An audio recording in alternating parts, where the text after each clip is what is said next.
Here's the latest on new claims that a video shows R. Kelly sexually assaulting a minor. Attorney Michael Avenatti is said to have shown the 45-minute-long recording to CNN.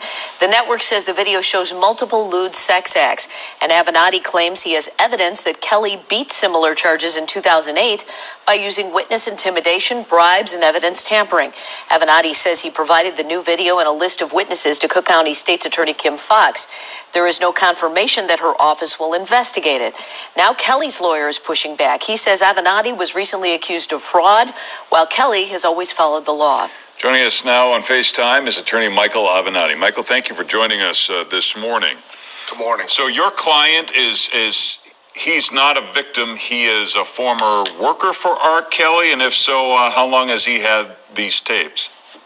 Well, I now represent four individuals in connection with this, two whistleblowers and two victims. So I represent four different individuals. The individual, the whistleblower, who has provided this tape, which we uncovered and turned over to prosecutors earlier this month, has known Mr. Kelly for the better part of 2 decades. Now, we have heard that some people that have called themselves victims of R. Kelly have been called in to view this tape and see if they recognize anything on the tape. Is that true? Well, I'm not able to confirm anything that has gone on in connection with any grand jury in connection with this case.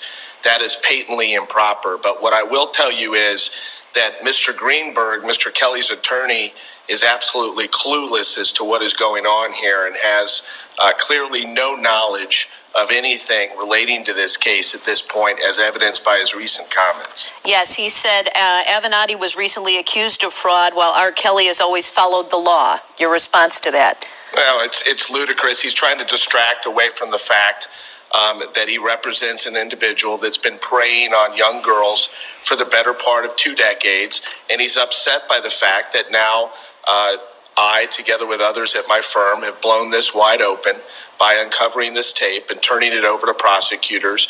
I have every confidence in Kim Foxx and the people around her in her office that justice is about to be done in this case, finally, after 2 decades. How far back does this tape go, and did it come to you through the whistleblower or through the victim, or were they together?